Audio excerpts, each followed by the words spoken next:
నమస్తే నా ఎలా ఉన్నారు అందరు బాగున్నారు అనుకుంటున్నా. Welcome to Akshar blogs.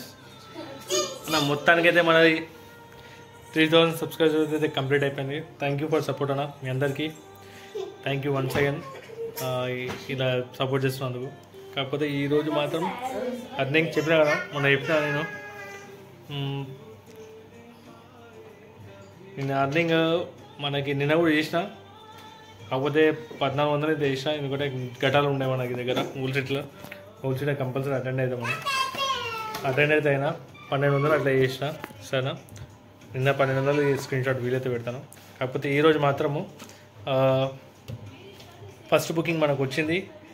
ఇక్కడ నుంచి అంటే మన లక్ష్మీ నుంచి ఇంటికాడ నుంచే. కాకపోతే లొకేషన్ ఎక్కువ దగ్గర, కస్టమర్ ఒక దగ్గర ఉండే. ఆయనకు తీసుకుపోయిన నిమ్స్ హాస్పిటల్ 345 ఎంత అయింది, మీకు స్క్రీన్ షాట్ పెడతా. నెక్స్ట్ బుకింగ్ మనకు వచ్చింది కుత్బుల్లాపూర్. అది ర్యాపిడోలోనే కొట్టిన 200 అండ్ సమ్ చేంజ్ వచ్చింది. అది కూడా మీకు స్క్రీన్ షాట్ పెడతా. ఇక కుత్బుల్లాపూర్ నుంచి నాకు వచ్చింది బల్కంపేట్ టెంపుల్. బల్కంపేట్ టెంపుల్ వెళ్ళడానికి బాలాపూర్ నుంచి బ్రిడ్జ్ పైకి ఎక్కుతాం కదా, దగ్గర నాకు అక్కడ హాఫ్ అన్ అవర్ అయిపోయింది. హాఫ్ అన్ అవర్ 45 మినిట్స్ అక్కడనే పట్టింది. ఓన్లీ బ్రిడ్జ్ ఎక్కి అమ్మవారి గుడి దగ్గర పోయేంత వరకు నాకు 45 మినిట్స్ అక్కడనే పట్టింది. కిలోమీటర్లో 6 కిలోమీటర్లు ఎంత ఉండే, దానికి 140-150 రూపీస్ ఇచ్చిండు. ఆ నుంచి మళ్ళీ నాకు వచ్చింది బేగంపేటకు. ఇక్కడికి వచ్చిందన్న బేగంపేట అని కూడా. బేగంపేట నాకు వచ్చింది ఇక్కడ మన సికింద్రాబాద్ సైడ్. బేగంపేట కూడా సికింద్రాబాద్ బేగంపేట మధ్యలో తీసుకున్న ఊబర్ నుంచి. ఆ పికప్ తీసుకున్న తర్వాత మళ్ళీ నాకు ఇంకో బుకింగ్ వచ్చింది, చిన్న బుకింగ్. క్లాక్ టవర్ నుంచి నాకు వచ్చేదంటే బేగంపేట. మళ్ళీ అది కూడా తీసుకున్నా, పికప్ చేసిన, డ్రాపింగ్ చేసిన ఊబర్ నుంచే కూడా. మళ్ళీ దాని తర్వాత ఊబర్ నుంచి నాకు వచ్చింది మన బేగంపేట టు ఇక్కడ దింపినానా సార్ని జుబ్లీల్స్ దింపినానా. జుబ్లీల్స్ అంటే మొత్తం మన నియర్ బై కొండాపూర్ దగ్గర అనుకోండి, అక్కడ దింపిన. దాని తర్వాత కొద్దిగా లంచ్ చేసి అది 200 ఎంత చేంజ్ వచ్చి 200 ఎంత వచ్చిన చేంజ్. అది అయిపోయింది. లంచ్ అయిపోయిన తర్వాత నాకు మళ్ళీ ఆన్ చేస్తే నాకు ఒక బుకింగ్ అనిపించింది. 5 కిలోమీటర్స్ 6 కిలోమీటర్స్ 180 రూపీస్ చూపించింది. టక్కని పికప్ చేసుకున్నా. కాకపోతే లొకేషన్ దగ్గర అయిన తర్వాత అది ఆన్లైన్ పేమెంట్. సరే ఏదో ఒకటి అని చెప్పి దానికి వచ్చింది నాకు 180 ఎంత వచ్చింది, అది కూడా స్క్రీన్ షాట్ పెడతా. మళ్ళా నుంచి ఒక బుకింగ్, ఇప్పుడు లాస్ట్ బుకింగ్ వచ్చిందన్న.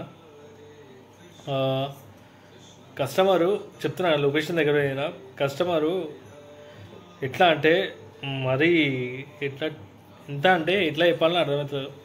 రూట్ ఆమె చెప్పిన రూట్లోకి వెళ్ళాలంట. ట్రాఫిక్ ఉంటుంది మేడం ఈ టైంలో అక్కడ అంటే అత్తాపూర్ పోయేది ఉండే. నేనేం చేసిన అంటే ఇక్కడ నుంచి కొండపూర్ నుంచి తీసుకుంటే డైరెక్ట్ బ్రిడ్జ్ పైన ఎక్కితే డైరెక్ట్ వెళ్ళిపోతాం కదా అని అట్లా అనుకున్నా. కాకపోతే మేడం వినలేదన్న.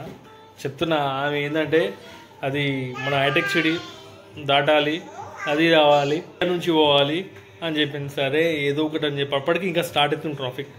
అట్లా వేసి ట్రాఫిక్లో అయితే కొద్దిగా అయింది. మళ్ళీ తర్వాత పోయిన తర్వాత నాకు చూపించింది మెహందీపట్నం నుంచి యూటర్న్ చేసుకొని మళ్ళీ అత్తాపూర్ వెళ్ళేది చూపించింది. లేదు అట్లొద్దు నువ్వు అట్లా తీసుకోకు, నువ్వేం చేతితో గుర్తుంది కదా, అక్కడ నుంచి తీసుకొని మళ్ళీ లెఫ్ట్ సైడ్ పోవండి, అక్కడ నుంచి తీసుకోవని చెప్పింది. నేనేమనుకున్నా అత్తాపూర్ అంటే లెఫ్ట్ సైడ్ అంటే మేబీ అత్తాపూర్ బ్యాక్ సైడ్ నుంచి ఉంటుంది కదా, మన లంగర్ హౌస్ దాటిన తర్వాత అక్కడ నుంచి తీసుకోవాలేమో అని నేను ఏం చేసిన తీసుకోగానే మళ్ళీ కొద్ది ముంగనే ఇటుగా అటు అంటుంది. అరే మేడం ఇది చేసుకున్నా మేడం, ఈ ట్రాఫిక్లో మళ్ళీ అటు పోలేను నేను, ఇక్కడ నుంచి ఎట్లా అదే రూట్ అవుతుంది అని చెప్పి.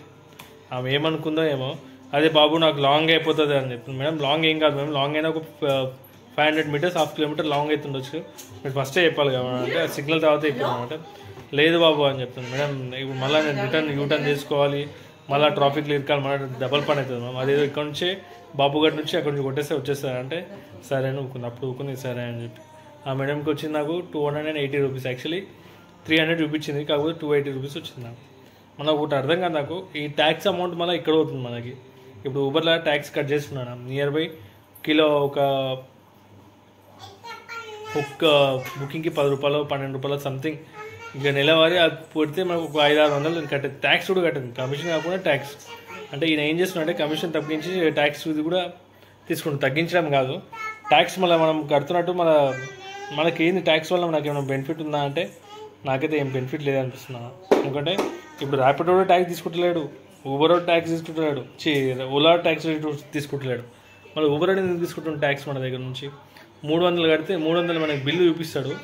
వచ్చిన తర్వాత 15 రూపాయలు లేకపోతే 20 రూపాయలు కట్ చేసుకుంటాడు. మనమే మా 20 రూపాయలు ఎక్కువ వస్తున్నాయి మన ఆశతో పోతే వీడు ఆ ఆశను కూడా అన్ని రాసి పెడుతున్నాం. అసలు ట్యాక్స్ అమౌంట్ ఎక్కడ అవుతుంది? ఇంత మనం డ్రైవర్లు ఉన్నాము, మన ఈ ట్యాక్స్ అది వానికి ప్లస్ పాయింటా మనకు మైనస్ పాయింట్ నాకు అర్థమవుతుంది. ఎందుకంటే ఒక్కొక్క దగ్గర ఇప్పుడు దగ్గర నేను 10 బుకింగ్ కొట్టినాను అనుకున్నా, 10 లేకుండా 5 బుకింగ్ అనుకో, 10 రూపాయలు 50 రూపాయలు మ్యాక్సిమం చెప్తున్నా, ఇంకా ఎక్కువ ఉంటుంది. 10 రూపాయలు పెట్టినా 50 రూపాయలు ఒక్కో డ్రైవర్ దగ్గర 50 రూపాయలు తీసుకుంటున్నాయి. దేనికి? అది ట్యాక్స్ అనేది. మళ్ళీ ఆ ట్యాక్స్ ఎక్కడ అవుతుంది? అది అసలు ట్యాక్స్ ఎక్కడ అవుతుంది? అది మన డ్రైవర్లందరూ ఏడిగే అసలు ఏం నాకు అర్థమవుతుంది. ట్యాక్స్ ఎక్కడ అవుతుంది, ఎవరు కడుతుండు, ఎవరి పేరు పని అవుతుంది, మనకేమైనా ట్యాక్స్ ఇన్వాయిస్ వస్తుందా? ఏం లేదు. కాకపోతే 5 రూపాయలు మనకేముందని మనం ఇష్టపడుతున్నాం. అది వన్ ప్లస్ పాయింట్ తప్ప మనకైతే వచ్చేది లేదు, దాంతో ఏం లేదు. చెప్తున్నా కదా, వాడు ఇట్లా తినేది ఇట్లా తింటున్నాను అంతే చెప్పాలి. వాడు 5% తీసుకుంటుండో అది 25% కాకుండా కూడా తీసుకుంటున్నాము. అది మనకు అర్థం అవ్వట్లేదు.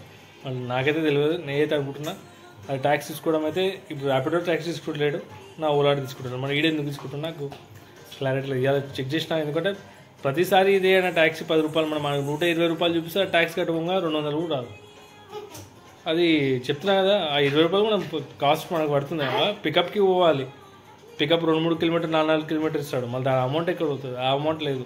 ఈ ట్యాక్స్ అమౌంట్ కట్టు అయిపోయింది. ఇక ట్యాక్సీ పని అయిపోయింది అనుకుంటున్నాను మ్యాక్సిమం. కాకపోతే ఇది చేసుకున్నానికి చేసుకున్నాను. కాకపోతే ఇలా పైన నమ్మకం పెట్టయితే క్యాబ్లో నడిపోయిన బీచ్, కానీ పర్సనల్ బుకింగ్లు అట్లా ఉంటాయి కదా, అట్లాంటి క్యాంపులలో ఇట్లా పెడితే మాత్రం వాడతారు.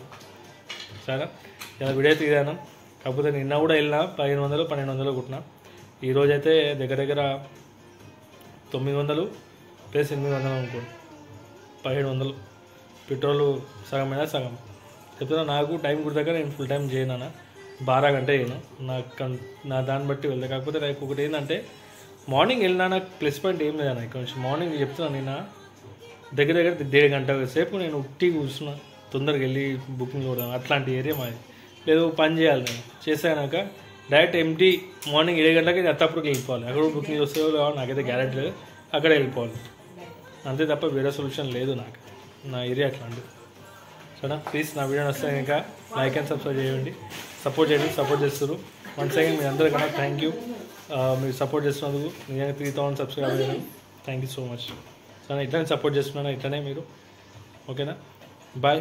మీరు మాత్రం ప్లీజ్ డ్రైవింగ్ మాత్రం స్లో చేయండి, స్పీడ్ మాత్రం నడిపేయండి, మీరు రిక్వెస్ట్ చేస్తున్నాను.